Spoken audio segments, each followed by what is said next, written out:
Okay, we're going to look at something called a ribbon spread. Now, my only purpose for doing this is to quickly show the cards. Okay, so here, maybe you can quickly see how many there are, perhaps, that kind of thing. And then if you have the cards face up, you can actually see the identities of the cards quickly, and maybe you can count, okay, how many red cards do we have? How many black cards do we have? That kind of thing. Or maybe you're actually looking for a specific card. Maybe you're wondering if the ace of spades is in there. So you can kind of quickly see if that's the case, right? So some people might consider this a flourish, I guess, kind of a fancy way to work with the cards. And I suppose you could view it that way, but that's not how I view it at all. I just view it as a utility move to see, okay, what's going on with these cards here, okay? So there's a number of ways to hold the cards. A way that seems to work fairly well for people first learning a ribbon spread is to hold it like this, where your index finger is going to regulate the amount of pressure that you're placing. It's almost like your finger is kind of deciding how quickly the cards are kind of dealt and spread out across the table. Okay, so that's kind of a safe way to begin. So you're just holding it like this here, and then your index finger is just kind of helping to regulate how quickly the cards are allowed to leave from underneath your finger. Okay, so that would be a good way to go. Now, another way to do it is, well, one way I do it, especially if it's a small surface, is I kind of hold the cards like this, actually, and my thumb now does the action of what the index finger was doing before. So I go like this, and then I just go like that. Okay, so I find it easier when you're on in a small area. If you're on a big old table, this hold like this is wonderful because you can reach your hand out and you can go all the way across. You can have a ribbon 4 feet long if you wanted. If you have a full deck, I only have about half the cards here. Okay, but I never find myself needing to spread out necessarily rarely all of the cards. And for these videos here, I have this relatively small space. Okay, so I'm holding it like this. And what I'm going to do is I'm going to play. This is how I would place my hand. Let me just show you what my hand looks like. So it looks like that. So that's kind of that's what's touching the cards, and then the thumb is kind of letting them off at a certain rate. Okay, so it's a nice way to do it if you're in a confined area like I am here. I don't have a big old table over which to spread these. Now let's do it face up, because that's really normally how it's done, because you want to quickly show, okay, is the ace of hearts here? Oh, it is. There it is. Okay. And that's in contrast to having to kind of go through and check them all individually, right? Let's see, is it in there? Okay. So it's an efficiency move, really. You want to just quickly see what's going on. So you go, oh, okay, I see how many red or black there are. You see this big block of black and big block of red, or whatever it is you're looking for, okay? So it's a nice little card move that, for me, serves a functional purpose, really, to be able to kind of quickly show the cards.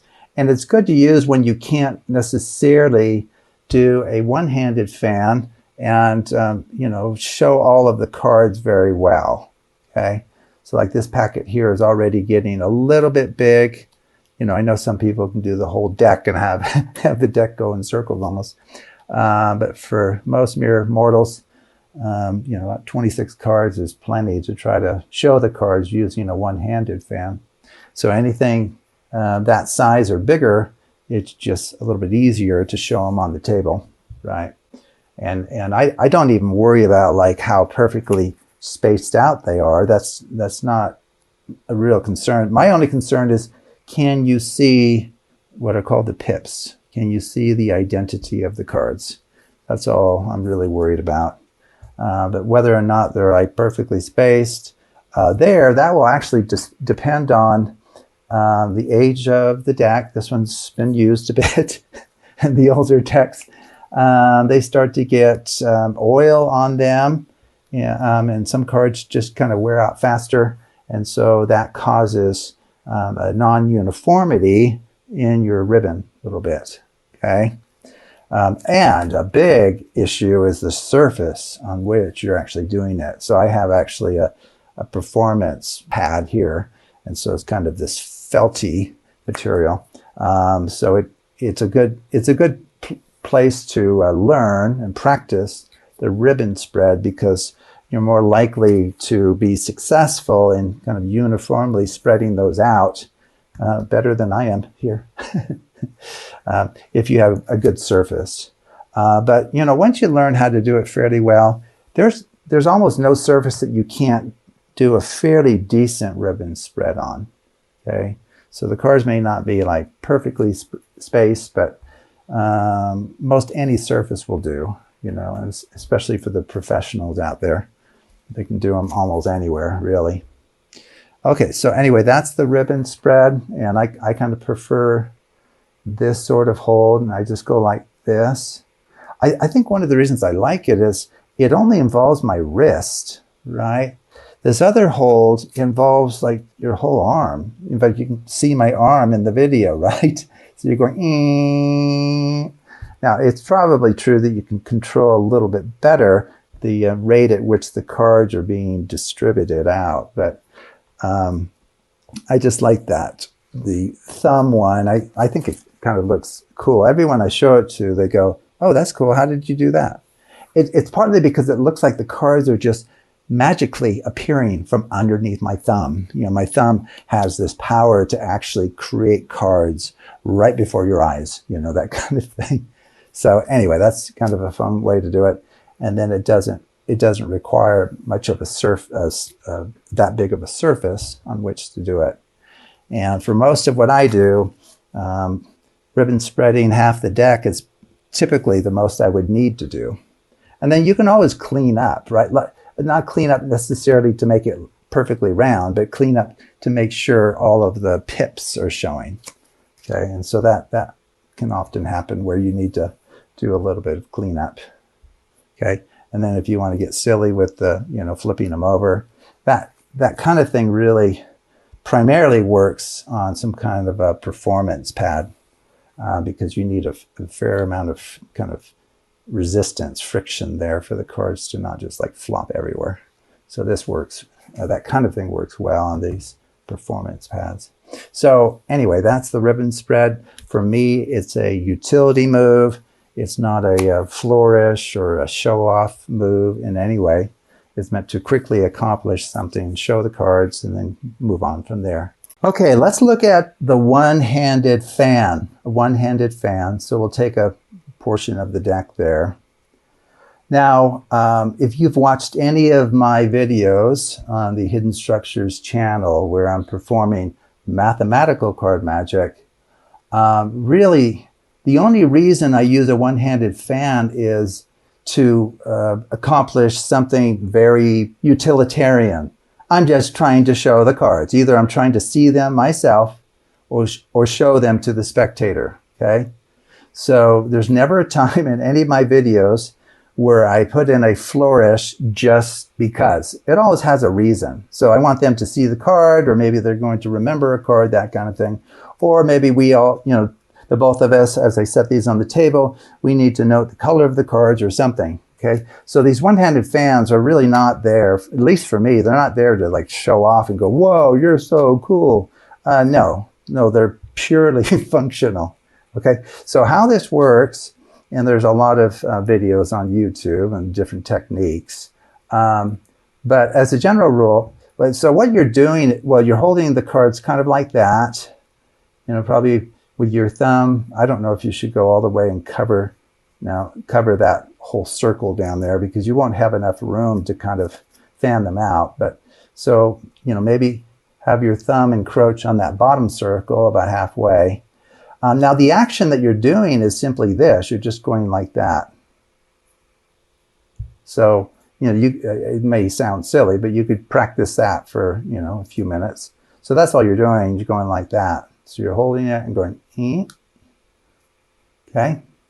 almost like you're trying to snap all your fingers at once. Okay, so that's the action. So then you just perform that action, and the cards will naturally want to fan out. Now, if it's a relatively new deck, like this one, it's fairly new, it shouldn't stick too badly. And what that means is you should be able to get a fairly even spread. I don't care about that at all. The only thing I care about is whether we can see what are called the pips. We can see that that's the 10 of clubs or whatever, these little card value and suits. That's the only thing I'm concerned about. So as the packet gets bigger, you know, sometimes that's kind of hard. But the whole reason for doing this for me is just to allow the spectator to see the cards and maybe choose a card, or for the spectator and I to see what's there, like how many red cards are there, right?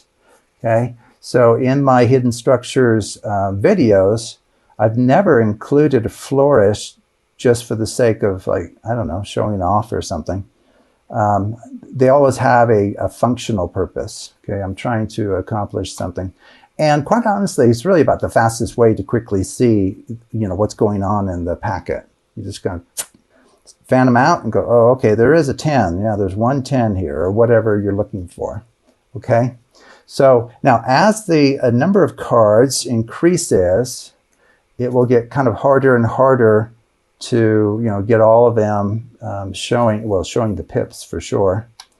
And some people, you know, depending on how much practice, so there you can almost see all of them, not quite. And so what you can do is come in here, starting on this side, you can come in here and kind of spread them out a little bit so that all of the little pips can be seen. And then you know, have a complete view of, you know, the identities of the cards in your hand. Okay, so you may want to start with a small number of cards at first. I mean, not too small, like 3 would be awkward, right? But I don't know, maybe 8 or something, you know, 2, 4, 6, 8, 10. I mean, even right there, you can see how nice it was to do this, because I could quickly count. Like if I wanted to know how many cards are here, I can quickly count them, 10, without having to like deal them out, 1, 2, 3, okay? So a one-handed fan is just a wonderful, important utility move, really. Just allows you to kind of quickly see what's there. Because otherwise, if you spend a lot of time trying to like show the cards because you need to, you know, and, you know, well, of course, if you're dropping them, that kind of thing. But if it's taking you too long to kind of get the spectator to see what's there, you know, they're going to get bored or irritated, right? So doing it in a fairly systematic way is a nice way to go, you know, where they can just see, you know, what the cards are. Okay, so that is a one-handed fan, and there's really not much more to talk about except some practice. So just kind of practice that action first, and then practice it with maybe 8 cards, and then slowly go bigger and bigger on your packet size. And, you know, some people, I haven't worried about it. I normally don't have to work with most of the cards in the deck. But some people, maybe partly because they have huge hands, you know, they can really get a big fan going and show everything, you know. And so you can see I'm having a hard time showing everything.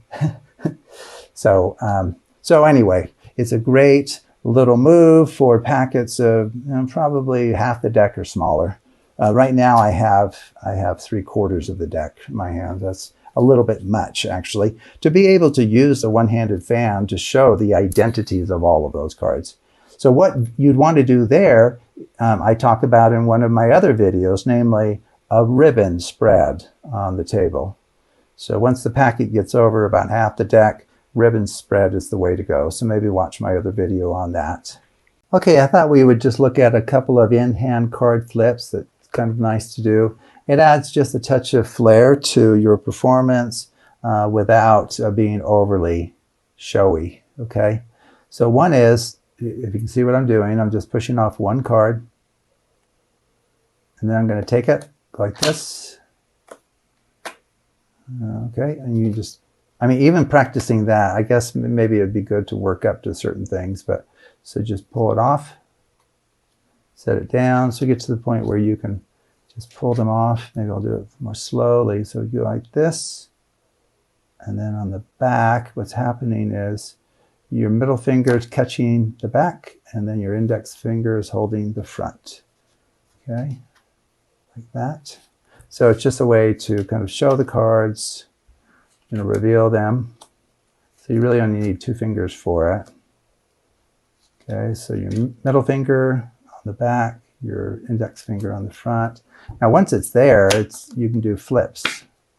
And it's here, I suppose, maybe more than one finger is being employed just for support. So, okay, so we just, so there we go, like that.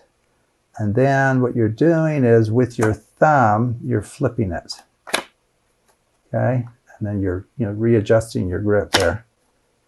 Okay, so there, index on top, middle on the other side, and then you just flip it. And if you do it fast enough, it causes a fun little snap. And as I've mentioned before, adding little noises to the card movement, especially for like the big reveal, like they're going to be really surprised by the identity of that card because you've put it through just so much, And you may have seen what I did, where I flipped it like this, and then, oh, that's cool. That's not what I meant to do. This, and then you can do the same thing here with your left hand. So, if you flip it, and now it's down, and now you want it, back up, you can, adjust that. Okay, so however you want to, I think this is probably how I do it. Normally I just set that down. Because if I do one flip, it's still face down, right? So, just play with that. Get your left and right hand working. Now, all of this will depend a little bit on if you're left-handed or right-handed as to which is your dominant hand doing, holding the deck, let's say, okay? So you can kind of just see how it feeds it to the other one and sets it down. So it just kind of gives it a fun little twirl. Another way that's fun as well, though I think this will probably take more practice.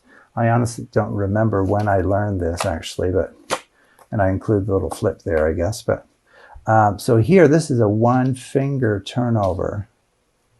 Okay, so let's slow that down. So I'm going like, see how my fingers are there? And then it's between, now it's between your middle finger and your ring finger. And then you just flip it, and then you can flip it over if you like from there. Okay, so it's kind of hard to show here on the side. So we got this, and then you can let it flip up, and then your thumb kind of takes it. Okay, I'll just show this a few times. It's almost like your fingers are your middle finger and your ring finger are kind of sliding past each other, causing that rotation. Okay, you can have it. You can just leave it on top if you like, and then turn it back down. If it was like just a single reveal, it's like, okay, well, let's just check to see what the top card is. It's that. Very good. Let's put it back. Okay, I did a little flip to put it back, but okay. So there you go. But really, it's just the middle and the ring finger that are doing the work. And then the thumb comes over here and grabs it with your index finger. So I guess I should point that out. Your index finger is kind of catching it as well. So it's being, so there, the twist has happened. Now your thumb's going to come over, thumb's up here, index finger is going to come over here, and then take the card. The other 2 fingers are given a break. Now your thumb and index will take it from there. Okay, and it's obviously a knacky thing again, where you try it at first, the cards go everywhere. Oops, I did an extra little flip. You can tell it's muscle memory because I'll add things on it that I'm not meaning to add, but my silly fingers remember to do such and such, and so they do it without kind of me explicitly telling them. So you rotate it and then grab the thumb there, the index finger there, and then you can set it down. Thumb there, index finger, and then you can let it off with a flip if you like. And I don't know if you kind of saw what I did, where you can almost see this finger, these fingers kind of like, you know, shoot off as they're flipping it like that. So anyway, that's a fun one-handed turnover. And then once you get in that position, you turn it over, put it in your other hand, finish the job, or whatever you want to do. Okay, great. So those are a couple of single card flips that are nice. It's nice to have at least one that you do that's unusual, that gives a little bit of an exclamation mark on a card that you're now going to reveal. So, so I hope that's helpful. Okay, this is a one-handed card display, and then the card is moved to the bottom of the deck, actually. So what I do is I just push this card over and display it for the spectator. Maybe they're looking for their card. And then with my other fingers, I take it to the bottom. So you can kind of go through, just squaring these up a little bit. Go through, show the card, bring it underneath. Show this card, bring it underneath. And maybe you're going to have them, you know, tell you, yeah, I see my card, you know, and if they don't, you keep, you know, showing the card and moving it underneath. So it's kind of a fun, I mean, this can all be accomplished with two hands, of course. You don't need one hand to do this, but it's just kind of a fun way to do it. And then if you can get a little bit of a snap to it. And so how that works is you go like this. So I'm holding it for them to see. You see that? And then I'm going to allow my middle finger to kind of pull that and let go, and it flips it. And then my thumb will take it like that. And then my middle finger and my index finger will take that underneath with the assistance of my other fingers. So if you can see that, my other fingers are kind of helping to pull that underneath, and then you square it up, okay? So you go like that. Do it maybe a couple of times, I guess, closer to speed. Now you can't do this too fast. If the goal is for them to see if they recognize their card, then if you do it too fast, they may not register. Wait, did I see a 6 of clubs or did I see a 6 of spades, right? So you want to show it for just a second there. Okay, so how it works again, push it off, take it with your middle and index finger like that, okay? And we do have I have a video that kind of shows this particular move. And now what you're going to do is you're going to use your thumb. Your thumb's going to come underneath like that. And then your middle finger is going to allow the flipping to happen.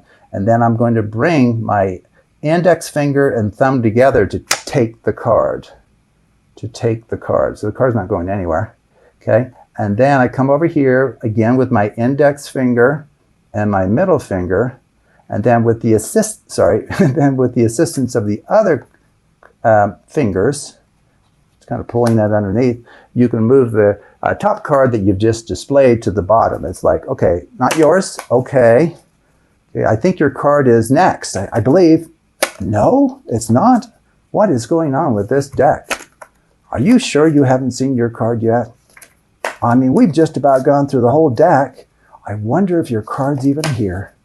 Would you be surprised that it's gone? You know, kind of thing.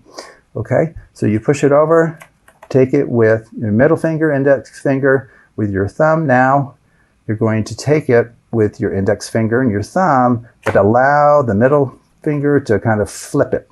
And then you're going to take it underneath, you can square it up, so you kind of started a nice position again, show the card, flip underneath. Okay, so anyway, that's just kind of a fun one-handed display in which you're actually showing the cards one at a time, right? Because if we don't get rid of that top card, we just show the card and put it back on top, then we're stuck. I mean, that's all we can do, show the top card over and over and over. Not very interesting. Whereas if we do this, show the card that's not yours. Okay, well, let's get rid of it. Let's put it to the bottom. Is that one yours? Nope. Okay, very good. Show you one more. Nope. Wow, where is your card? Okay, so anyway, that's a one-handed display of a card along with a fun little flick and a positioning of the card to the bottom of the deck after it's displayed. So thank you for watching. Okay, this is a single card display as you go through the deck. Now, it is true I have a brand new deck of cards. And so I took that on as a personal challenge, actually, because once the deck has been used a bit, really a lot of the card handling things I've shown on my channel, most of them are considerably easier because you have a little bit more friction to kind of keep the cards from going everywhere. So anyway, so I intentionally just opened up a brand new deck of cards, partly to just show you that it can, these different card handling moves can be performed on even a brand new deck, because, quite often an older deck has some advantages, okay? And especially when it comes to something like this, because these cards are incredibly slick. Okay, so this is just kind of a fun way to flip the cards quickly and see where a certain card is. Okay, so how this works is you push over a card, and then this hand comes underneath, and then you're going to grab it with your thumb and your index and middle finger, and then you just set it down. And it's not too hard to avoid dropping this, because you have quite a few fingers kind of to the rescue if needed, right? This isn't just two fingers being involved, like your thumb and one finger or something. Okay, so you're coming underneath. Now it is true, this one's aiding, helping you push it up so that you can grab it. So let me just show you that. So you're pushing it up. Right now that thumb is helping it to, because otherwise it could slide like that. So the thumb is helping to turn it over. And now it's going to just continue to do a little bit of work until what? Until you can get your other thumb underneath it to take it. Now it's safe. And then you can set it down. Okay? So it pushes it over and allows you to rotate it. And now really in some ways it's being taken by my thumb here on my right, and then my fingers on the left. Okay? So just kind of floating there. And then this thumb is going to continue to do, its job of keeping it from falling until my other thumb can get underneath to grab it. Okay, so it is serving the purpose of keeping it from falling before you can grab it with your other thumb. So I'm hoping you can kind of see that. Let me do it slowly, like that. And then my right thumb is still helping. My left thumb now takes it and sets it down. Now all of this left, right might be different for you depending on whether you're left-handed or right-handed. Okay. Okay, so this is a kind of a single card display that is unusual. And in fact, oh, there we go. I was just going to say, and you can do it really fast, and pride cometh before the fall. So I shouldn't have said anything. So anyway, but you don't want to do this too fast anyway. If the goal is to see if, okay, where's the ace of spades? That's not the ace of spades. That's not the ace of spades. That's, because you need enough time for you and the spectator to see what the heck the cards are. Oh, there's the ace of spades, by the way. Okay. And once you get it down, it's actually kind of a fun one to do. I don't know. It just has a fun feel to it, actually. So anyway, give that a try. It gets a good reaction from people. Anytime you do something a little unusual, especially if they haven't seen a certain card move before, people wake up. We like novelty. Our brains love novelty. So novelty is something that kind of helps spice up or increase the interest level for the spectator in a given routine. Okay? So anyway, that's kind of a fun one. And then if you want to also include some flips as well, one-handed flips, you can do that. Because once you've taken it, you're free to do whatever you like with it. So here what I'm doing is I'm taking it, so I have it now. And then if you remember, it's really what we were talking about in the earlier video with a card flipping. This thumb is going to push upward, and the middle finger is going to let go. And then it gives it a little flick, is what it does. Okay. So anyway, So once you get some of these basics down, you can add on additional little fun flourishes to it if you like. So thank you for watching. Okay, we're going to look at something that's called the Charlier cut. The Charlier cut. So it's a one-handed cut. You hold the cards as such here, kind of high above your palm. Okay, and then what you do is you cut off a certain number of cards with your thumb, and then if you can kind of see what my finger's doing, it's serving the purpose of supporting the cards so that they don't fall off there. So let's try that again. So you're really holding it with all 5 fingers, all 4 fingers in your thumb. So you just cut off, let a certain number drop. And if you can tell, those cards are pretty secure here. They're not going anywhere yet. And now the index finger is going to come underneath like that, push them up, and then your pinky has to do the job of making sure those cards don't go flying everywhere. Okay?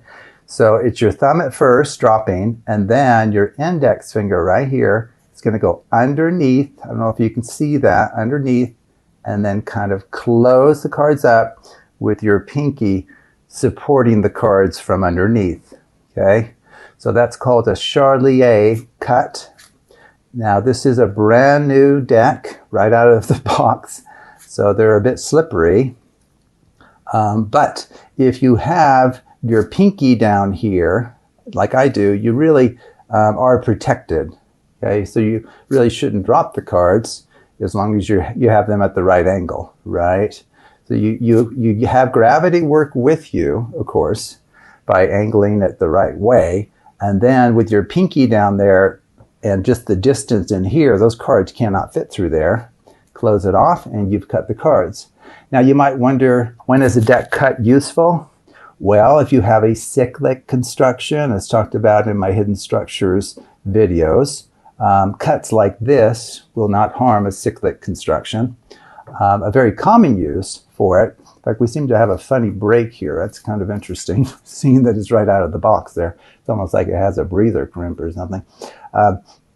A common use for a cut like this is the performer secretly glimpses the identity of the bottom card, so they know the bottom card, and then a card is freely chosen by the spectator. Let's say it's this one here, and then it's put on top. So if you can see what it is, 5 of clubs goes on top. Well, just think through what's going to happen when I cut this. Won't that 7 of hearts be on top of the spectator's selection? And if so, I can actually fairly easily find their card by just looking for, whoops, sorry about that. Looking for the 5 of, there's my 7 of hearts right there. That was the bottom card of the deck. And then this was their selection. So I've simply placed what was the original bottom card on top of the spectator's selection. Okay. And so it's a way to keep track of the card. So that's called a key card. The key card method. So you have this card glimpsed, this one, oh, that's kind of a nice one. We'll keep it face up this time. And so if you just cut it like that, what will happen is that original bottom card that I glimpsed will be on top somewhere. Sorry, I cut fewer than I thought. So the card that we glimpsed was this one, and this was the selected card. Okay, so that is the Charlier cut. Now, don't get this confused with something called the Charlier Shuffle. The Charlier Shuffle is something different. And I have a separate video on YouTube for the Charlier Shuffle, and that's a very useful one as well. I can quickly just show it to you here. This is where you push off a number of cards, and then from the bottom, you push off a number and deposit those on top. Take some of the top cards, put them at the bottom, bottom to top, top to bottom, bottom to top, top to bottom, bottom to top, top to bottom, and then top, bottom to top. Now, believe it or not, all of those actions taken together are equivalent to cutting the cards at some special location. So if we had the deck in new deck order, and I had done a Charlier Shuffle, that's that top to bottom, bottom to top, there would be a place where I could cut the deck and return the deck to new deck order. That's pretty amazing. So the Faro Shuffle is a very useful shuffle for cyclic constructions, or quite honestly, anytime it would actually work for a key card approach as well, right? Because it preserves the relative order of those cards. Cards that were neighbors before will still be neighbors. And then we just have to note that a couple of funny neighbors are these two. The top and bottom, we consider them to be neighbors. Well, why is that?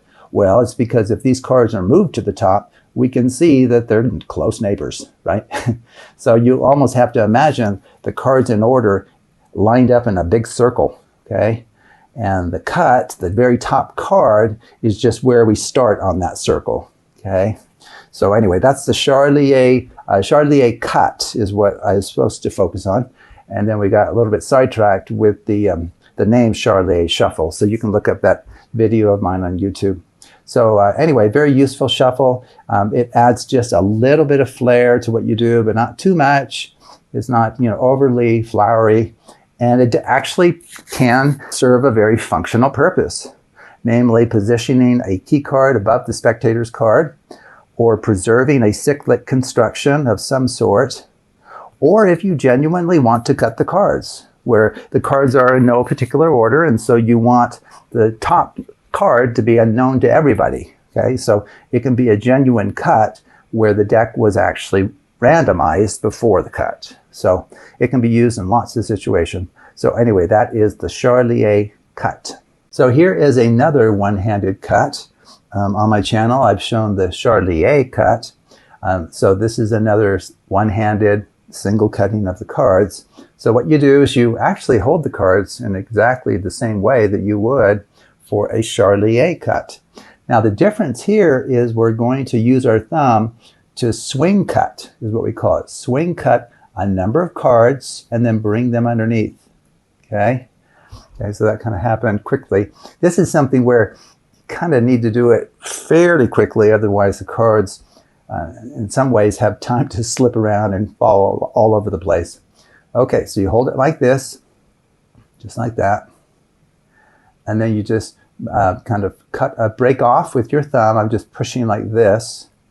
Break off a little packet, and then you bring it underneath, and then you square it up. Okay, so we're going to try to do that slowly enough and maybe from different angles here.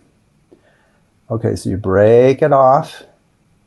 And so you can see that they're just about clearing. Can you see that? They're just about clearing. So I just need to bring it a little bit further over. And then the index finger right here makes sure that the cards don't fall off my hand, right? And then you just bring them up, close up the cards, and you've cut the cards. Okay, so just cut off a certain number. I don't know why these cards have so many little natural breaks in them. It's a brand new deck. Okay, so you break off a certain number. So if you can see what I'm doing, I'm really making sure that these cards don't go anywhere over here. So you really have to kind of hang on to those because they're defying gravity there. And then this needs to come over far enough to clear, and then the index finger pushes the bottom over, and then the thumb can kind of finish the job of kind of squaring those up. Okay, so use the thumb to swing cut a number of cards. Okay, and the cards are somewhat secure right now. I mean, I couldn't flail my arm around without the cards falling, but we're just about cleared. That will be the part that will take a little bit of practice. You'll find that you're almost there, but if you can just get it that little bit further so that now it's cleared it, and have your index finger do the job of pushing that little packet upward to square it up with the rest of the packet. Okay, so again, kind of holding it like this. Okay, and then we just need to clear, which I have. Index finger does the job, moving that forward. And you have to realize that if you're kind of holding it at this angle, you have gravity working for you as long as your fingers are curled up, right, to catch it. Okay, so slide it over, underneath that. Index finger slides it in, the thumb helps, square it up, and you're all done. Okay. Now I mentioned in the video on the Charlier cut that there's a number of reasons that why you want to cut a deck of cards. Doing it one-handed isn't different than doing it on the table. You're still cutting the cards. But generally, cutting the cards can allow you to convince the spectator that the top card is unknown to everybody, and that might be important. Another use is for key card routines. A key card routine is where you secretly note the identity of the bottom card, ace of spades, kind of a nice card, and then you would have the spectator freely choose a card. Maybe they choose this one here, and then it's placed on top of the deck. So it's the 6 of clubs, square it up. Well, you know it's on top, and so you may want to, quote, bury it in the deck. Well, if we cut the cards, what that will do is it'll move our key card, the ace of spades, on top of their card, okay? So right now, the ace of spades will be on top of their card, which is like perfect. There it is. So ace of spades on top of their selected card. Okay, very good. So anytime you want to preserve the relative order of the cards, you know, which cards are neighbors to each other, immediate neighbors to each other, a cutting of the cards. Ooh, that was a weird one. Sorry, I pulled from 2 places at once. What is a weird deck? Okay, ordinary cutting of the cards will preserve that relationship, okay? So if you know it's a cyclic construction, or if you already know that your card is next to their card, you can cut the deck as many times as you like, and it won't change that relationship. And so after many, many cuts, you can still use your card to discover the location of their card and identity of their card, okay? So anyway, that's a one-handed cut, and it's quite different from the Charlier cut. That's where we did this sort of thing. I have a video on that, where you drop a certain number of cards, and then you push that bottom packet up, and then it goes on top. Okay, so I maybe watch that for, you know, kind of further explanation there. So anyway, I thought that's a useful one-handed cut to show you. And once again, it adds just a little bit of flair to what you do without looking overly showy. So thanks for watching. Okay, I call this the swing tap false cut. So how it works is you hold the cards in this position here with your index free to swing cut some portion of the deck. You drop that half down and then remaining half on top. That's all you do. It's just a couple of actions, really. Now, you might think that this is like too simple to fool anybody, but I haven't found anyone who wasn't fooled by it, you know, especially if you do it at speed and practice, okay? Now, we'll slow down in just a second so that you can kind of see what's going on. But certainly, if within some kind of routine, where you're needing to kind of mix the cards, and perhaps you do some other false mixing routine, and then to finish it off, you just do this swing, tap, false cut, it just kind of seals the deal that the cards are just scrambled. Certainly here, it looks like the halves have been switched. Okay, so why are people fooled by this? Well, here's my theory, okay? So as you swing this over, this action right here, I think, causes a time delay. Time delay just means a little bit of time has passed, and people are already beginning to lose track of, okay, well, now let's see, what did he just do there? What happened? Where did these cards come from? Where are those from? That kind of thing. And you do this tapping, which also kind of gets their attention. It's always fun to have some, you know, little sounds in the routines that you perform. And then when you set this one down and then turn your hand up, this, for most people, looks like the deck started in this position with that on top. This looks like the bottom half of the original deck, just because of how it's sitting in your hand, right? And so now you set it on top. But of course, you know that that supposed bottom is actually the original top. That's the top. This is the bottom. Just do this little flick with a couple of taps, 3 if you like, and then just stack them. If it's helpful, we can use my numbered packets. I don't know if any of you will need this, but so you swing cut and then rotate here, tap a couple times, and then just stack them as so. And you've just rebuilt the deck. That's all you've done. Okay? So it's a simple looking move, but boy, it convinces most people that at the very least, the cards have been genuinely cut so that you could not, as the performer, possibly know what card's on top. Okay?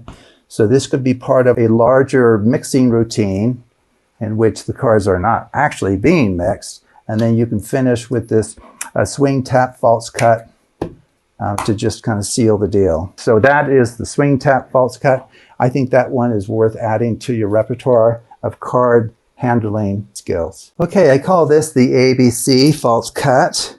I apologize. I originally had 1, 2, 3 on these packets because I use them for other things. So I've just temporarily put the letters on. For me, it seems to be easier to remember this by way of letters. Okay, so what you really all you have to do is just remember ABC, of course. Those are in the order they fall in the alphabet.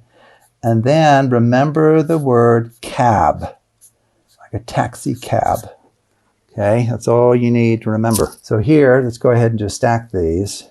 So let's say you have, a packet and you want to break it up into thirds and then supposedly randomize those thirds. So what you do is you just picture them right now as in this order, A, B, C. So you're going to be cutting off kind of randomly chosen chunks, right? 3 of them though, 3. And you try to choose about equal size if you can, but it actually doesn't matter. Okay, so the top bit that you'll take off is A, then B, then C. So in your mind's eye, you're seeing this. And now all you have to do is spell cab with these, okay, but using the assignments, right, for the letters. And then we'll undo the spelling of cab, okay? So here, cab, so think C, A, B. So I put A in the middle, B over here, C over here, okay? And now I just need to undo this. I want to get back to A, B, C. So you would just put A on B, and then these 2 on top of C. And now if you do this, not too quickly, but if you do it fairly quickly, it really looks like you're mixing those packets, at least the order of the packets, okay? And no one will be able to follow the order of those packets quickly enough to know that, wait a second, you've just undone what you just did, okay? So if you can just remember ABC and then cab, like a taxi cab, this is a great little false triple cut. Another way to do it is to have the packet just sitting here and you just go like this. And then you do a leapfrog all the way over here, just like that. And now you put A on B, and then you put those 2 on top of C. Okay, so that's another way that people will often do it. You just move that one over, and B, and now in your mind's eye, if you can see cab, you can see, okay, well, A is over here, so A needs to go on top of B, and then those 2 on top of C. Okay, so that really seems to be the easiest way to remember this false triple cut versus the numbers 1, 2, 3. They just, for some reason, they just don't stick. And it's probably because it's spelling a word that we're familiar with, an English word that we can kind of picture. And if you want to come up with additional mnemonics to help you remember this, certainly do that if you feel the need. So let's go ahead and just do it with real cards here. So remember, whatever you cut off, it doesn't matter how much. So that's A, next little bit is B, and then the bottom bit is C. Okay, so C, in your mind's eye, cab. So A goes on top of B, B goes on top of C. And then I suppose if you want to get fancier, you can do a swing cut. So there's A, B, C, and now undo that. A goes on B, and then those 2 go on top of C. Okay, so there's a lot of ways to kind of get those cards down there. But if you just remember ABC and cab, you'll never go wrong. Okay, I call this the ABC false cut. I apologize. I originally had 1, 2, 3 on these packets because I use them for other things. So I've just temporarily put the letters on. For me, it seems to be easier to remember this by way of letters. Okay, so what you really all you have to do is just remember ABC, of course. Those are in the order they fall in the alphabet. And then remember the word cab, like a taxi cab. Okay, that's all you need to remember. So here, let's go ahead and just stack these. So let's say you have, a packet and you want to break it up into thirds and then supposedly randomize those thirds. So what you do is you just picture them right now as in this order, A, B, C. So you're going to be cutting off kind of randomly chosen chunks, right? 3 of them though, 3. And you try to choose about equal size if you can, but it actually doesn't matter. Okay, so the top bit that you'll take off is A, then B, then C. So in your mind's eye, you're seeing this. And now all you have to do is spell cab with these, okay, but using the assignments, right, for the letters. And then we'll undo the spelling of cab, okay? So here, cab, so think C, A, B. So I put A in the middle, B over here, C over here, okay? And now I just need to undo this. I want to get back to A, B, C. So you would just put A on B, and then these 2 on top of C. And now if you do this, not too quickly, but if you do it fairly quickly, it really looks like you're mixing those packets, at least the order of the packets, okay? And no one will be able to follow the order of those packets quickly enough to know that, wait a second, you've just undone what you just did, okay? So if you can just remember ABC and then cab, like a taxi cab, this is a great little false triple cut. Another way to do it is to have the packet just sit in here and you just go like this. And then you do a leapfrog all the way over here, just like that. And now you put A on B, and then you put those 2 on top of C. Okay, so that's another way that people will often do it. You just move that one over, and B, and now in your mind's eye, if you can see cab, you can see, okay, well, A is over here, so A needs to go on top of B, and then those 2 on top of C.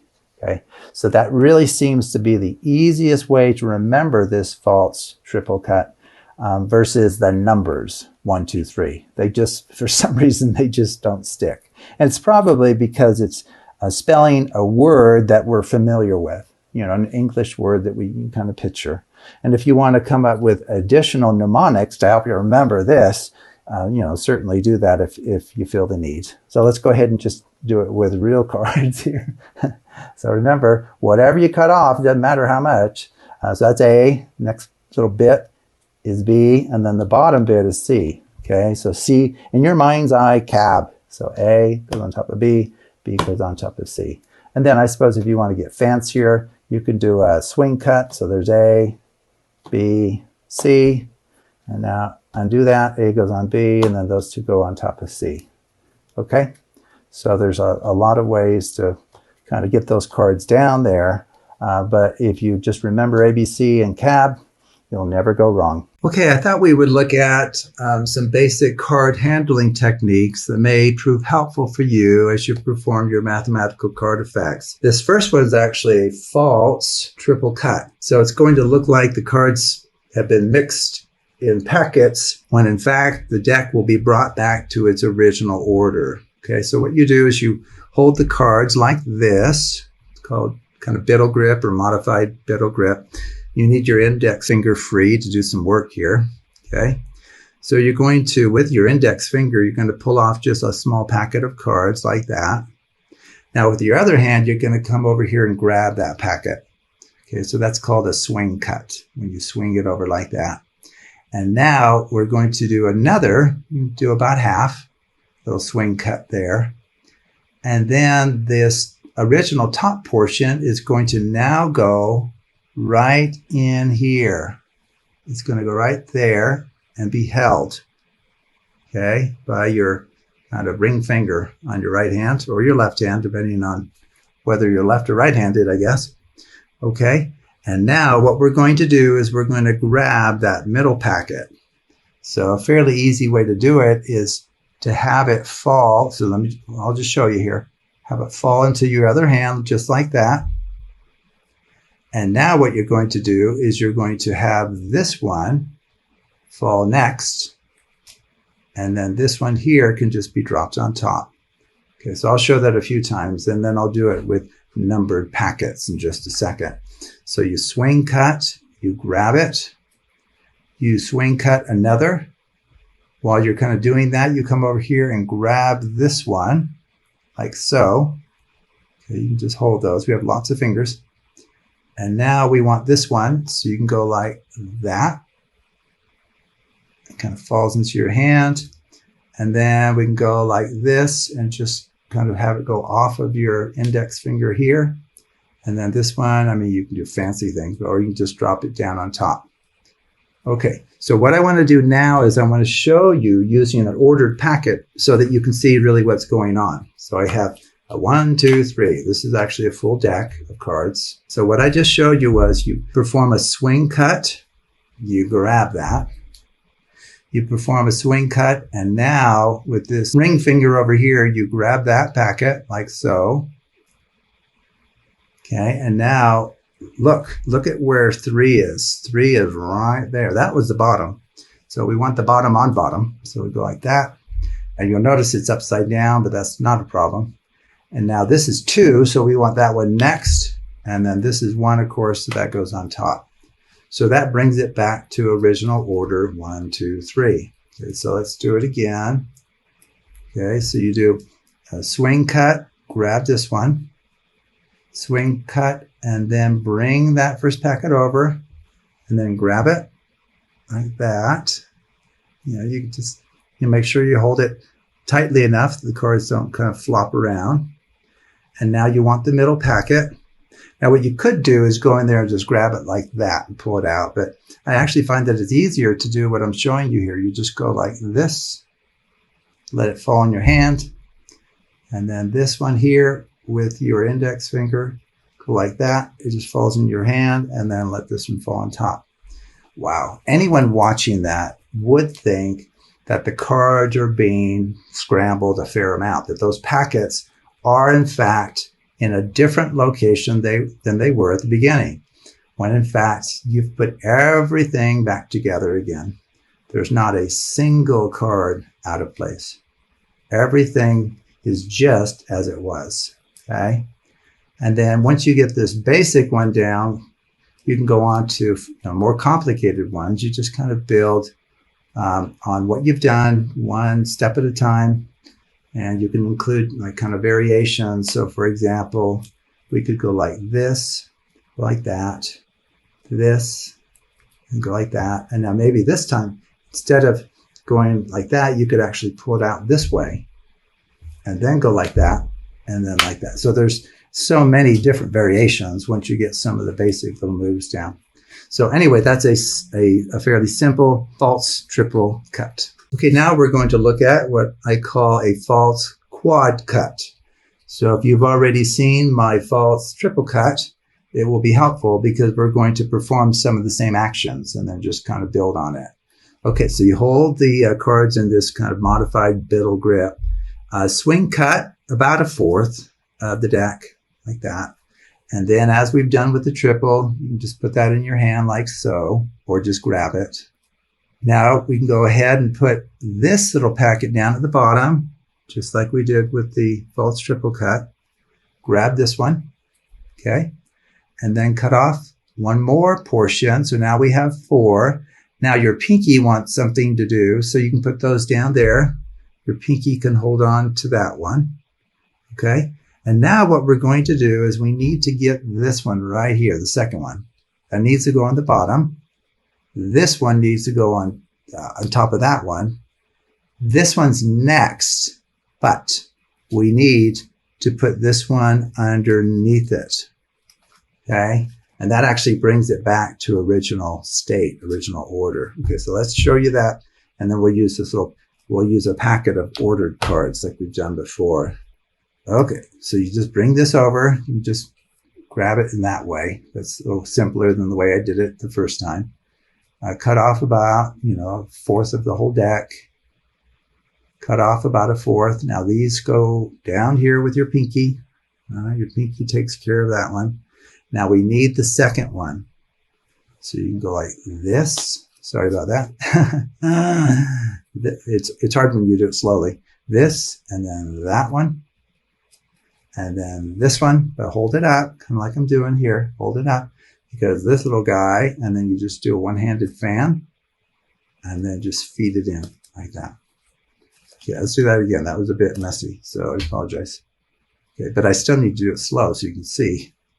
By doing these things slow, it can cause issues.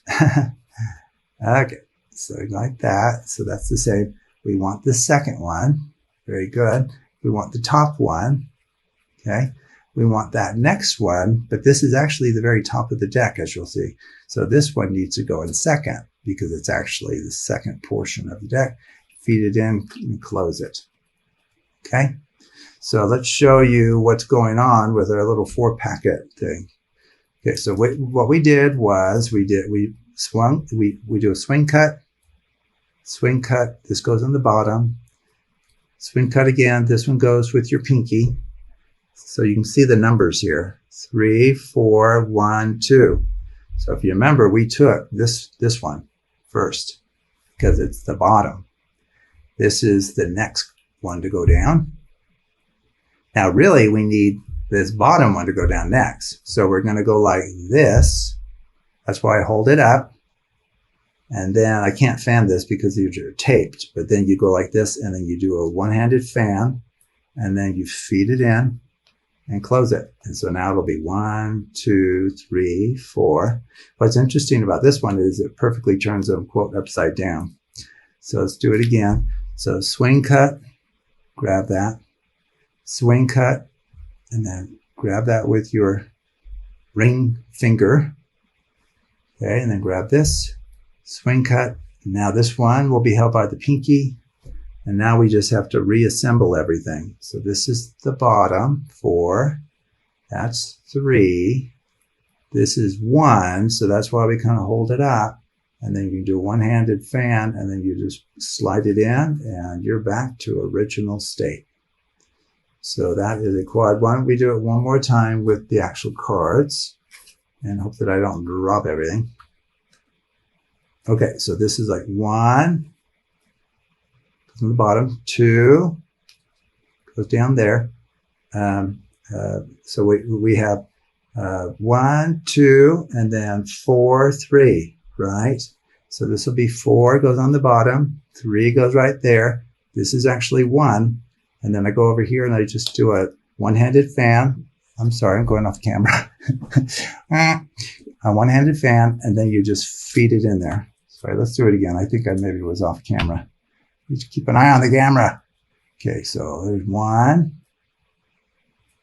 2. That's the bottom, actually. That's the third portion. That's actually the top. And then you come over here and just do a one-handed fan like that. And then you just feed it in and close it. And you've done a quad, false quad cut. Okay, I'm going to show you a false cut involving 5 pieces. Okay, so, and this one is really worth learning, and it's actually not very hard to accomplish. The technical difficulty of this is actually not very high, and it's worth doing because it's so convincing. Okay, so what you do is you hold the cards in that kind of modified biddle grip, so you need your index finger free for these swing cuts. So what you do is you swing cut about half the deck if you can, or a big chunk, about half the deck. And then you drop that in your hand like that, okay? And now what you do is you swing cut about half of those and you drop those, but you maintain what's called a pinky break. It's not too hard to do. So now your pinky's in there. It's keeping it from closing all the way. You can see that, okay? And then you set this one on the table, down. That one goes down, okay? And now you kind of repeat it. You go swing cut, swing cut. So you hold a break, just as before, a little pinky break right there, right there. And then you set this one that's already in your hand down, and grab this one. It's all ready to be picked up. Set that one down, and then the last bit goes on top. And even when you do it slowly, it's a very convincing little cut. people watching this. Okay, and then 1, 2. Okay, so let me do a few times just kind of closer to real speed, I guess. So a big chunk, swing cut, down, set that down, swing cut, down, down, down. So you have to realize that you're putting 2 down at first and then 3 for the second portion. So you need a big chunk. It's kind of not a very big chunk, but it probably should work. And then you go over here, hold a break, just like I have here. If you can see that, I'm trying to show it to you. Set that down, swing cut, but hold a break, down, down, down. Okay, now let's show you with the ordered little packets now, so you can kind of see what's going on, really. Okay, so what we're doing is, so you're taking a pretty big packet. So you have to realize there's 2 phases to it. The first phase, you're going to be setting down 2 little pieces. The second phase, 3. Okay, so what that means is, you know, for my demonstration here, I need to break off 3 of these because I need 3. So I cut off a good chunk. Okay, and then I break off a little piece. That, hold a break, set that one down, set this one down. Kind of repeat now. So just take off that, you know, that top, the third of what remains, middle third, set that one down, and then that one down. So you can see that you're actually just reconstructing the entire deck.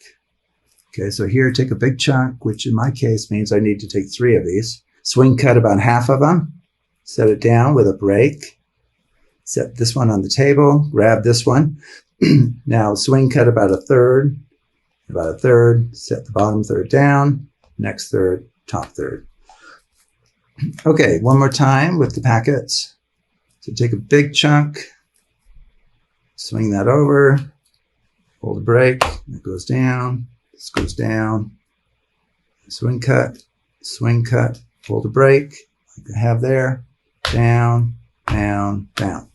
Okay, so let's do it actually with the real cards here again, just to finish.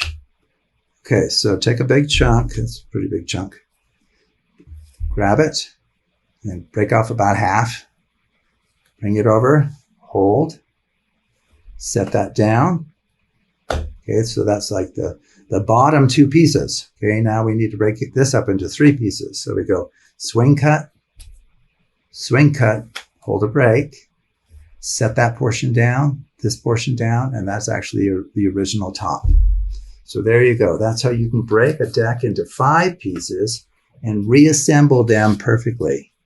But boy, most anyone watching that would think those cards are just all scrambled and mixed up.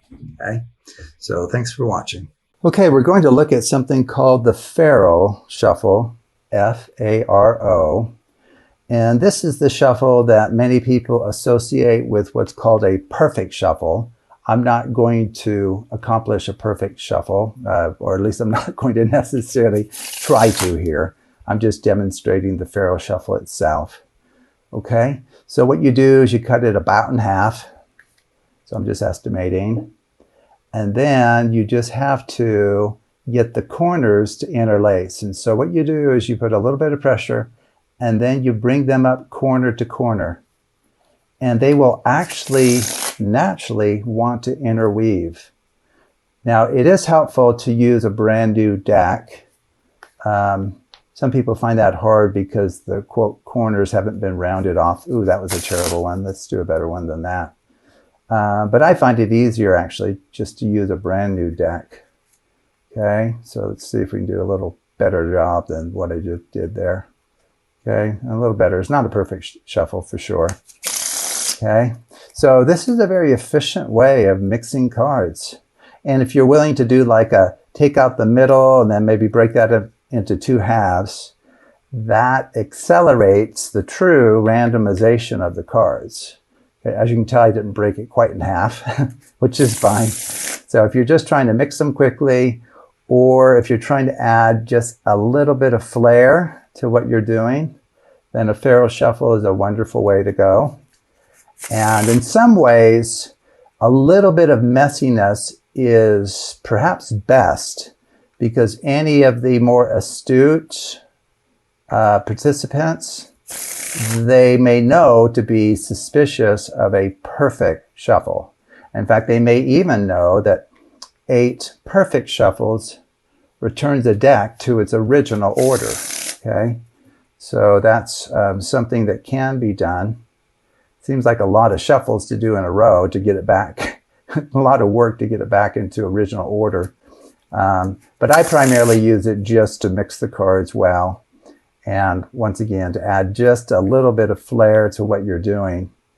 You don't want to, quote, you don't want to show your hand too much relative to your fluency with card manipulation, because to my mind, that actually takes from the whole experience. Because if you can do these overly amazing things with the cards, the spectator's not likely to be super surprised by the outcome of some routine.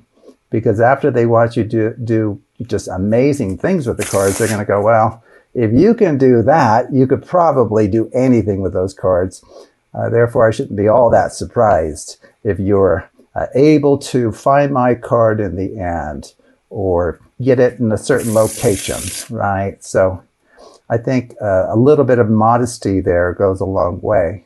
So you want to show enough proficiency with the cards that people will pay attention.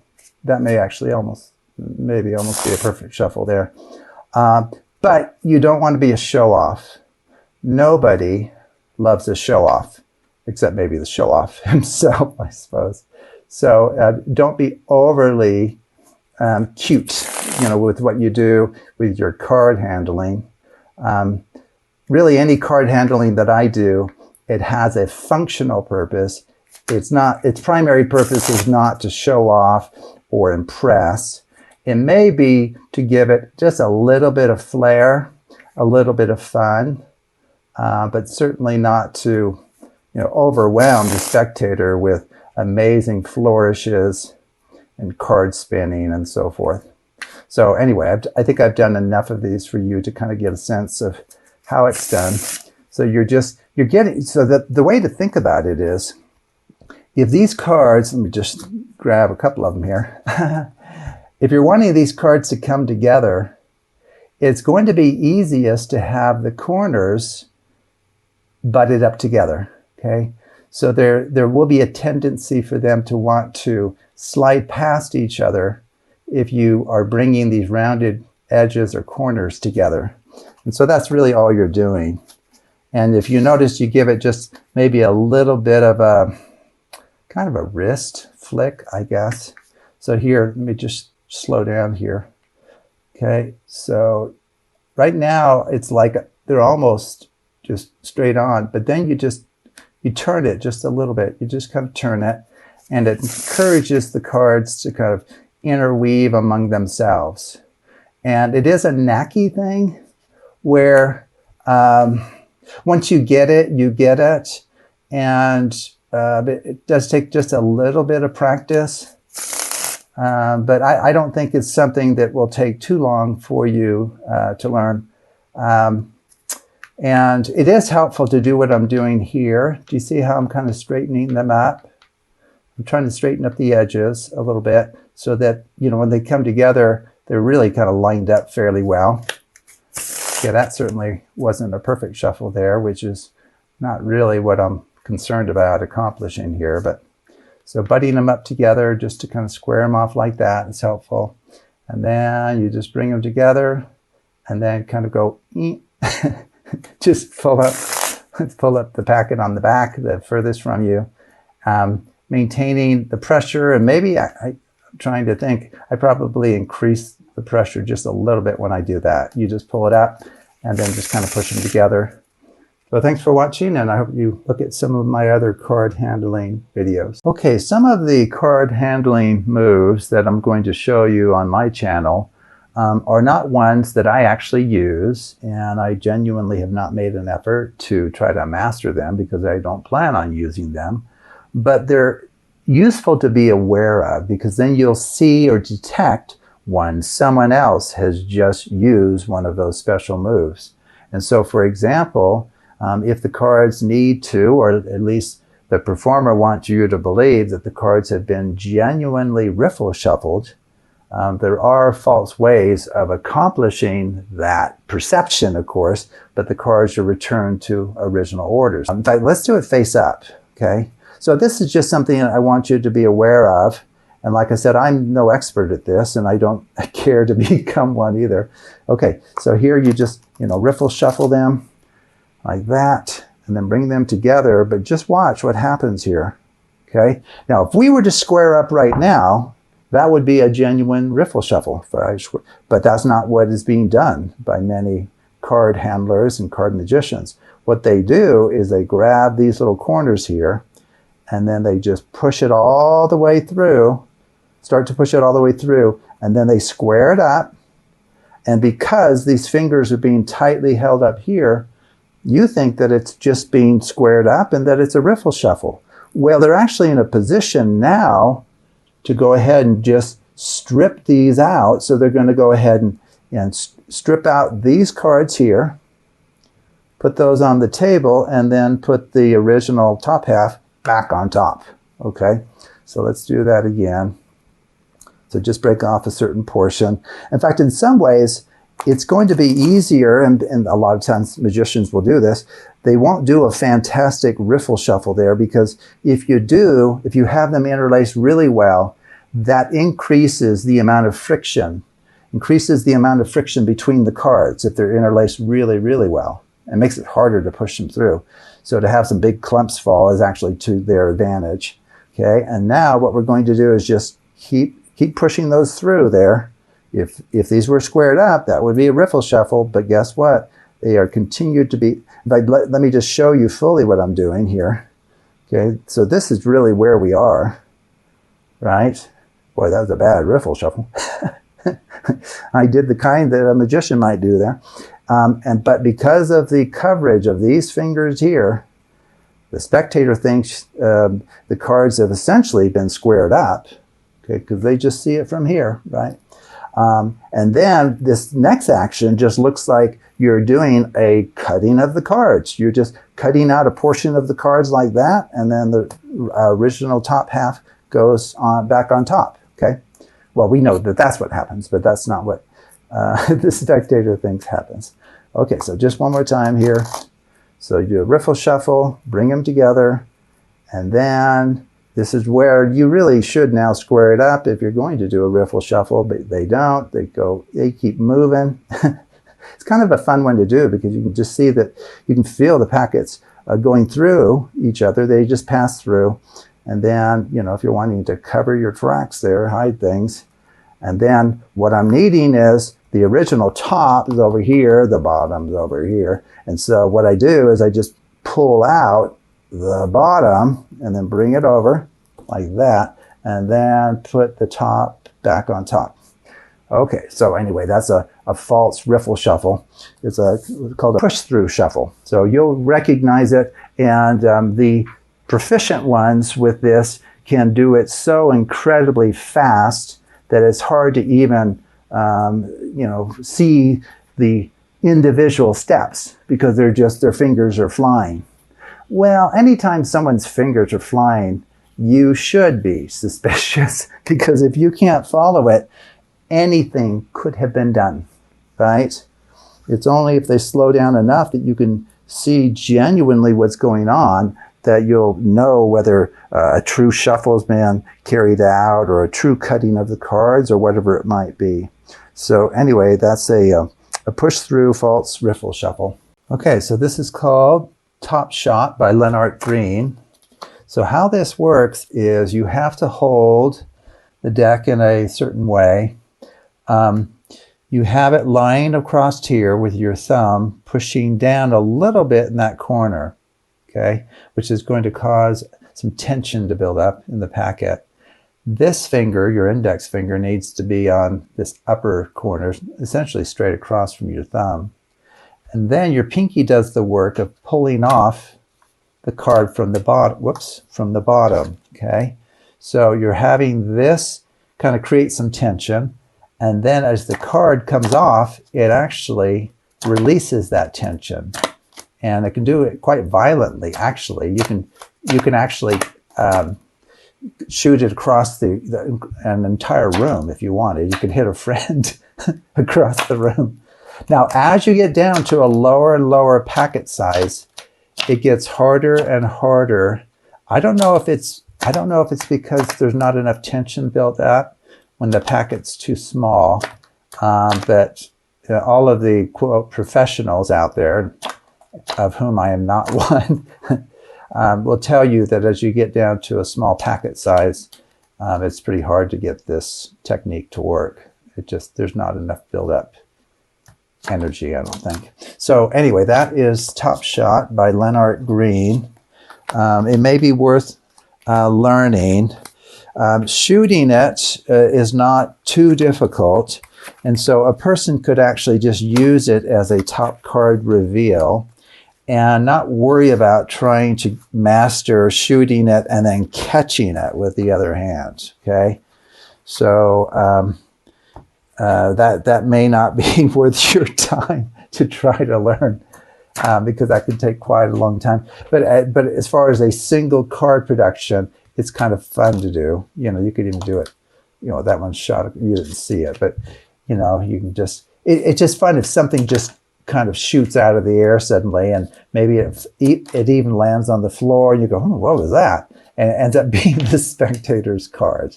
Okay, so it's kind of a fun little thing to do. If you're able to catch it, then you're going to look like a real wizard. Very few people can do it consistently, including myself. It's more serendipity whether I catch it or not. It just so anyway, it's a fun one. You can shoot cards across the room, or just have it as a single card production, where people might wonder, okay, what happened to that card, and what is it, by the way?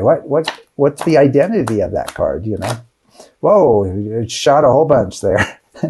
And that happens as you get down to fewer than the whole deck. It's considerably easier to do if you have all of the cards. So anyway, that's called Top Shot by Lennart Green. And like I said, it's maybe kind of a goofy thing to spend your time trying to learn, but it can just, the way that I'm recommending people to use it is just as a single card production. You know, if you want to show, you finally got the spectator's card to the top of the deck. Maybe maybe you've done a third time's the charm, if you've watched my video on that, where you move the bottom card to the top, right? And then you want to show, hey, look, it's a four of, or a queen of diamonds, or whatever it might be. So anyway, you might have fun playing with that.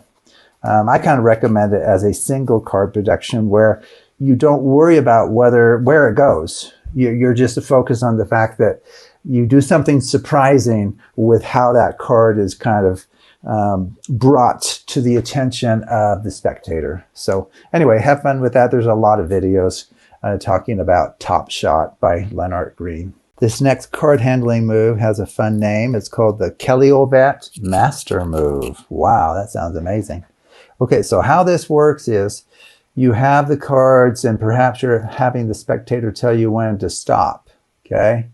And then they look at the card, so you can see what the card is, okay? And then you simply put the packets together, and amazingly, the card is on bottom, even though it was in the middle, actually. It wasn't in the middle? Right. Okay, so you just ask for the spectator to say stop right there, very good. Show them the card, okay? And then you really just place the two packets together, and somehow the card ends up on the bottom. Okay, let's talk about how this works.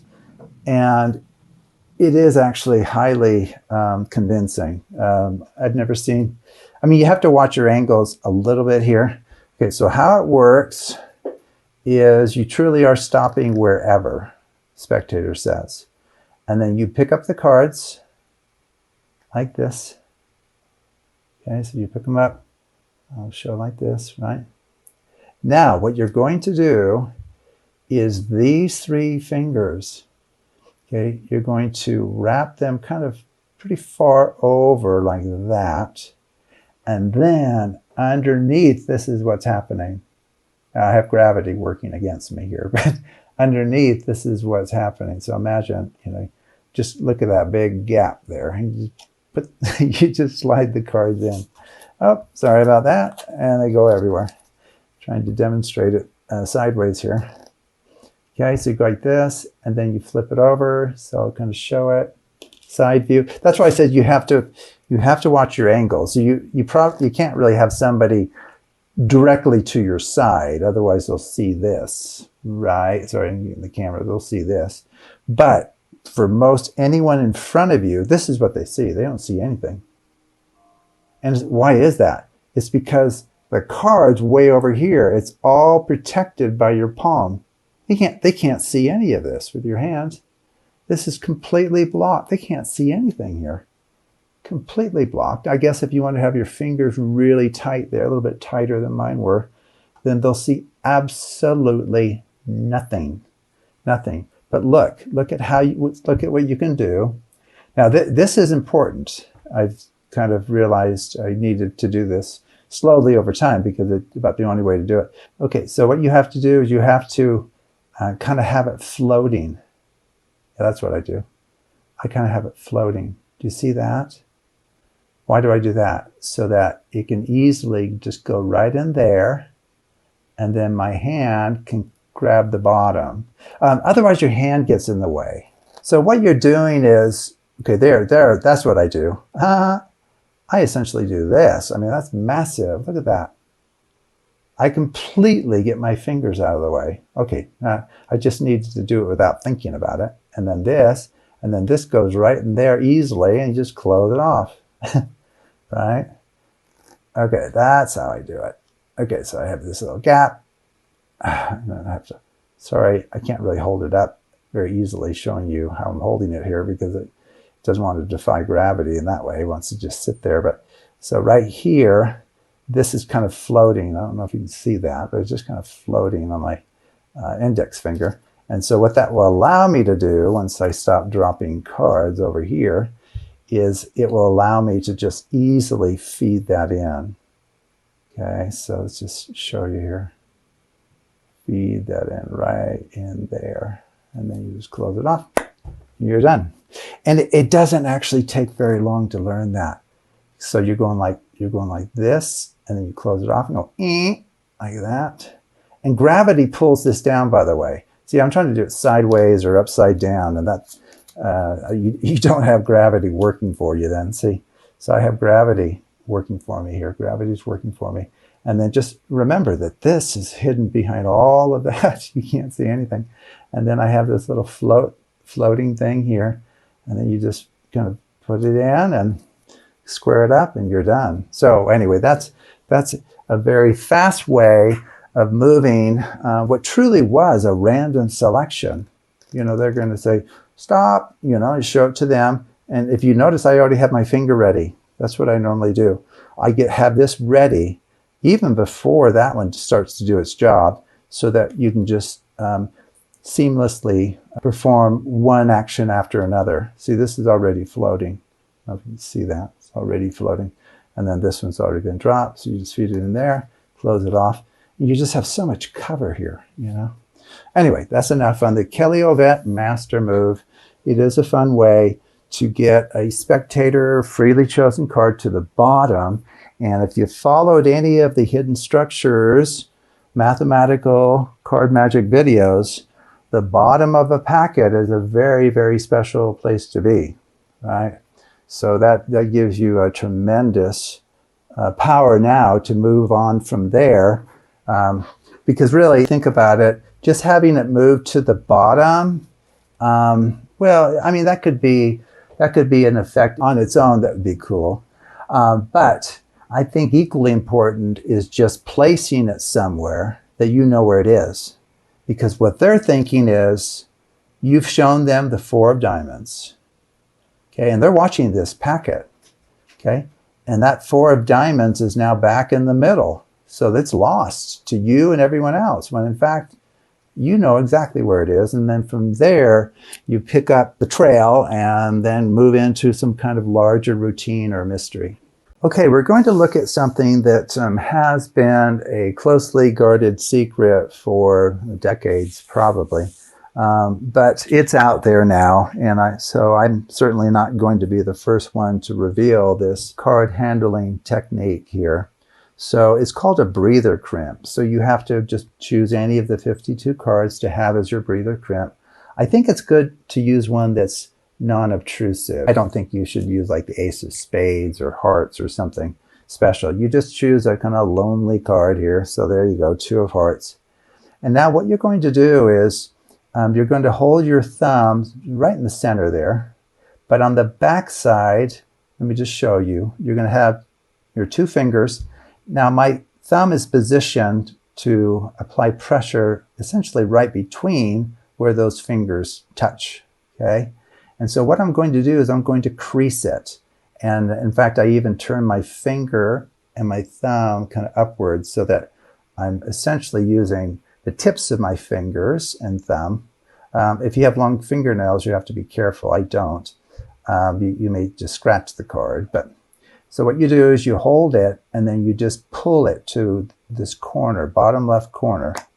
And so all you're doing is you're just putting a little crease in it. Okay, so now I'm going to do this other corner, and I just move to the corner.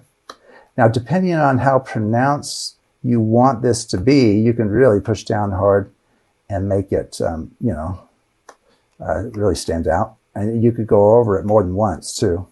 I think I did it hard enough that I don't think I need to go over it. So let me catch the light. Okay, so I don't know if you can see that kind of X. You see the X there? Okay, might be easier on the back. No, not really. Okay. Now, one way that you'll know that you succeeded is if the card spins. Okay, when it's face down. Okay, so if it spins freely, then that's a sign that you've put in a pretty decent breather crimp. Well, what are these for? Well, what they end up doing is if you, so let's say popular card here, Ace of Diamonds, that's a kind of a nice one. Okay. So if this card is placed, so let's go ahead and just place the Ace of Diamonds right there, and then your breather crimp on top. Okay. Now what it's going to enable you to do, and actually I may want to, it may have been good to maybe shuffle this a little bit because my breather crimp is pretty pronounced, and you might be able to tell kind of what's going on there. But so once it begins to settle down, it essentially the evidence of it disappears on the side here. But what it's going to enable you to do is essentially cut to the card that you want to cut to. So maybe the Ace of Diamonds, okay? And so now, you can actually perform cuts, just ordinary cuts, kind of mix the cards and so forth, okay? So as long as you don't change the relative order of the cards, you can do, overhand shuffle in which you leave, you do it in chunks, that kind of thing. So essentially these are just cuts, right? These are just cuts, okay? Okay, so this can be mixed to a fair degree, but it is helpful to know essentially approximately where the breather crimp is, because then you'll know kind of how far down to begin to try to feel where it might be, okay? So when you see card magicians cutting to certain cards, like cutting to the 4 aces, they may be using a breather crimp to do that, okay? But you can all see that you've succeeded by just, looking at your breather crimp card, okay? So a very clever idea. It's a nice one to be aware of because within a mathematical card magic routine, you may want to always know where a certain card is, right? And so this could be helpful for that, okay? So it can be freely cut or anything that's equivalent to a cut. And so in our case, if sorry about that.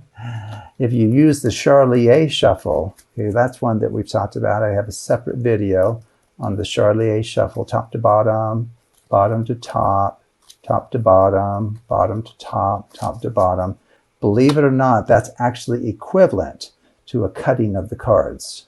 Okay, so there's our breather crimp with our Ace of Diamonds. So that's a good one to use. If you're trying to take advantage of the power that a breather crimp gives you, a Faro Shuffle is actually equivalent to an ordinary cutting of the cards.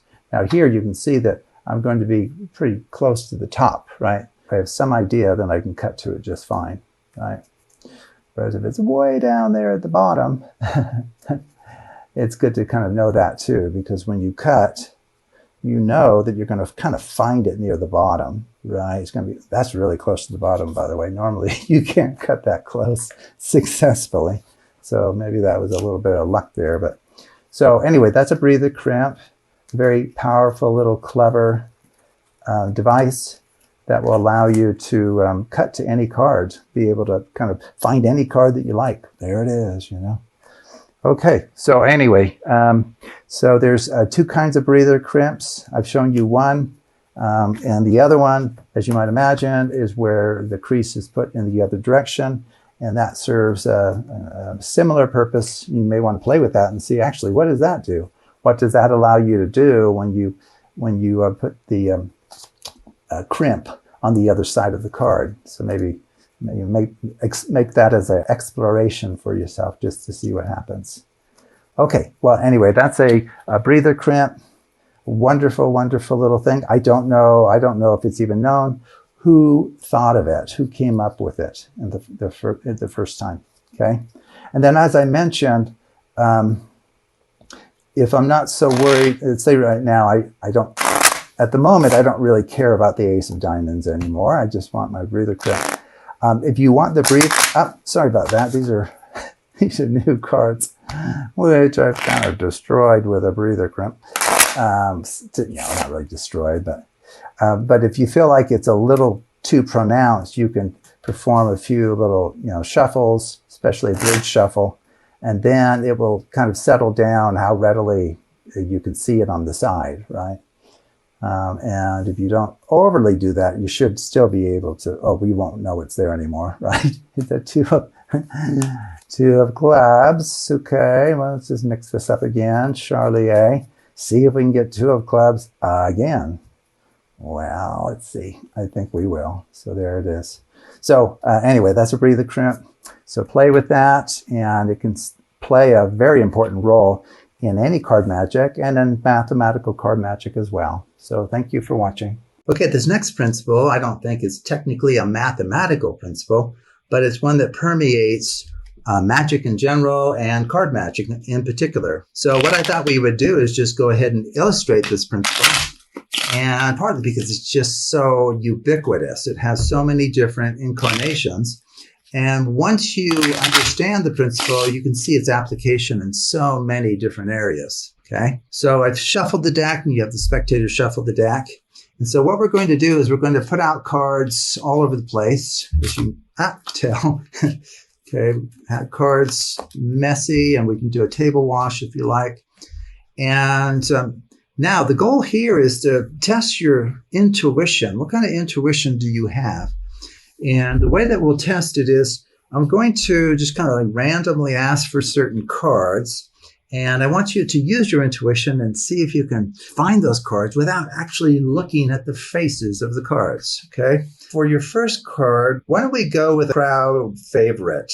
The Queen of Hearts seems to be about everyone's favorite card. So see if you can kind of use your intuition to locate and pick up the Queen of Hearts. Don't look at it, but hand it to me. And at the end, we'll see how you did. Now, you have to realize that there's only one of me here. So if I had a spectator here, that would be helpful. So I'm having to play both the spectator and the performer. So you're going to see like both sides of things simultaneously. But I'm going to try to do that in a way that is to your advantage, actually.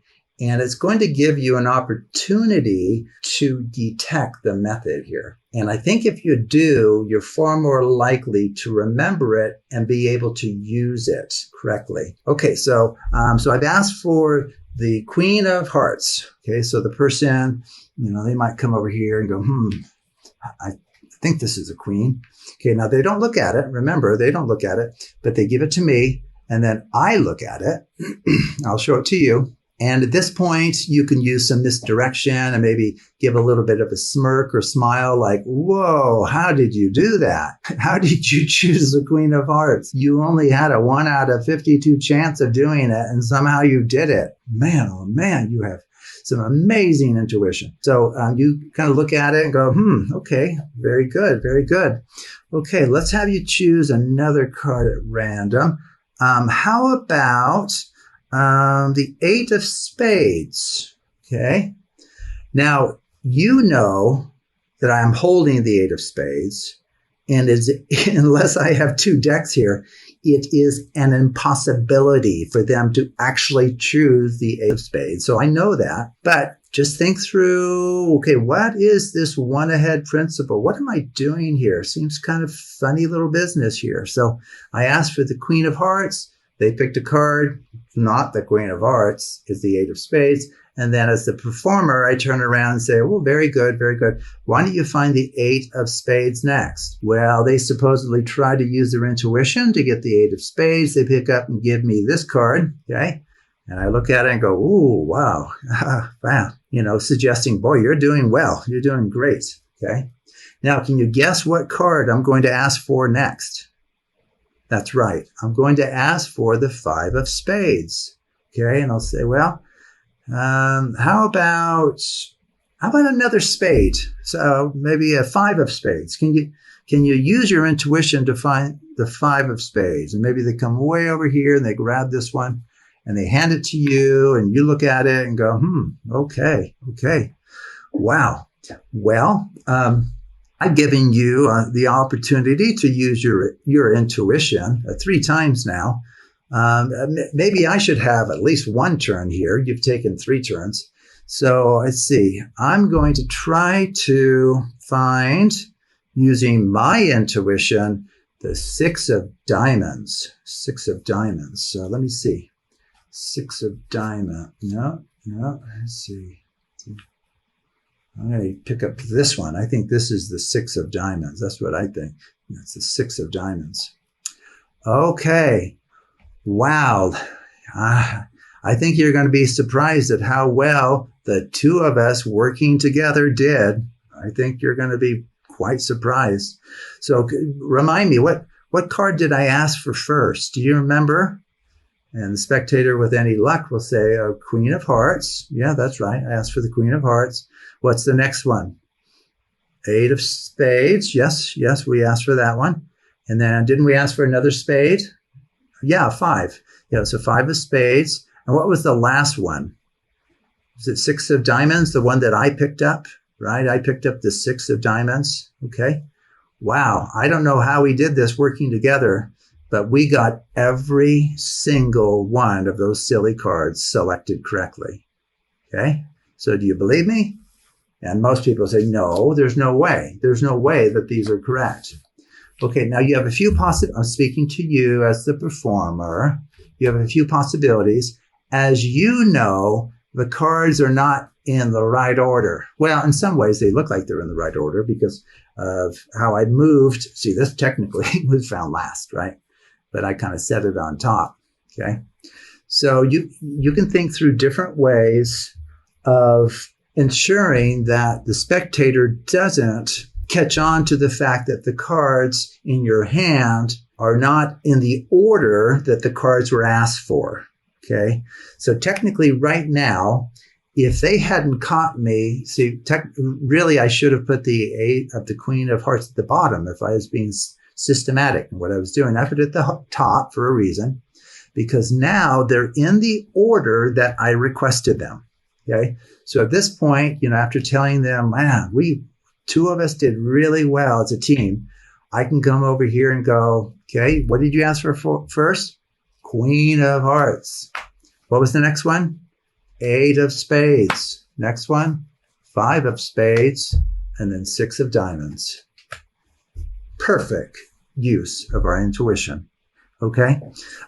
Now, if you're concerned about them detecting the order in some way, a backup technique is as you're showing them the cards, just drop 1 or 2, as you're picking up those 4 cards, just, drop 1 or 2 of them. So right at this point, no one knows where anything was. even dropping one of them by accident, and then you pick them up with the others. All orders gone. You've completely covered your tracks. Okay, so there's a number of ways to keep them from detecting that, wait a second, the order of the cards in your hand doesn't quite match the order that the cards were asked for. So anyway, that's the one-ahead principle, even though I can't really say technically it's a mathematical principle, but it's a very clever principle. And of course, the whole idea is, as the performer, you need one piece of information. You need to know something. You need to know one answer to a question, or here I need to know the identity of one of the cards and its location, something like that. And then as you're asking for answers from the spectator, supposedly hoping to get a certain response, you're always asking for information that will make the previous selection, quote, correct. And then at the very end, there'll be kind of this chain of information that you've asked for. And to complete the chain, you're going to have to take advantage of the fact that you do know something for sure. And you're going to make it look like that your answer just fits into this chain of correct answers, when in fact, it's completing the chain.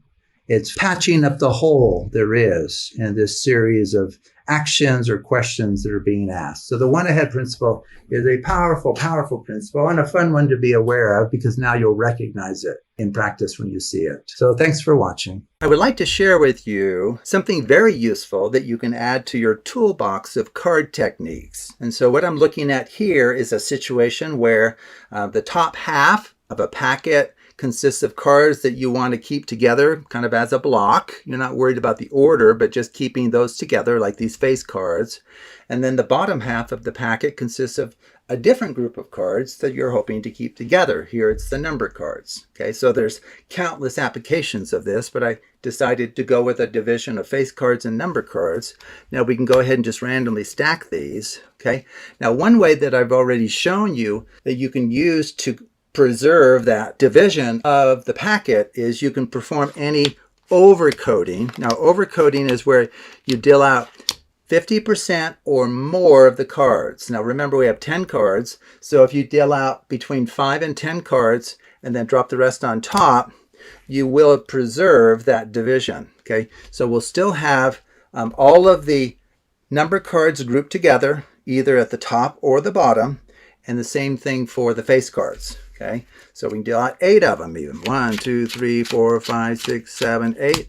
Okay, so that also preserves these two blocks. Now I may move the blocks around and move the cards around within each block, but we're not so interested or worried about that. Okay, now what I'm going to show you today is a technique that I've recently discovered that accomplishes the same thing, but seems to be mixing the cards quite thoroughly. Okay, and so I have it listed over here.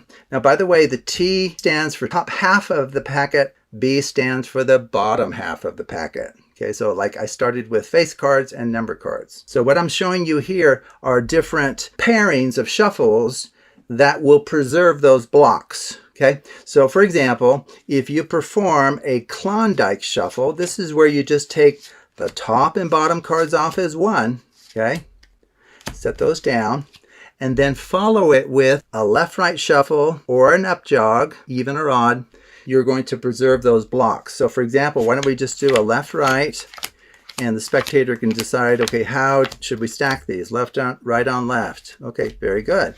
Well, as you can check, we've preserved those two separate blocks of cards within this packet. Okay, or if we perform a Klondike, okay, followed by an up jog, even or odd, it will have the same effect. Okay, so you can have the spectator tell you kind of how to stack these, the left position cards or the right. Maybe they'll say right on left. Okay, so the key is you would perform several of these in succession, giving the illusion of mixing the cards when in fact you know quite a bit about the organization of this packet. And then to add just one more, oh, by the way, the bar here, like B bar, it means the bottom half, but the cards have been reversed in order. Okay, so like right here, if we do a Klondike followed by a left-right shuffle in which we stack the right pile on top of the left, it will take the original bottom and move it to the top, but the cards within that original bottom half will be reversed in order, and then the top half will just be moved to the bottom. Now, kind of the assumption here is we're not so worried about the cards being rearranged within the respective blocks. We just want to keep the blocks intact. That the top half is of one kind,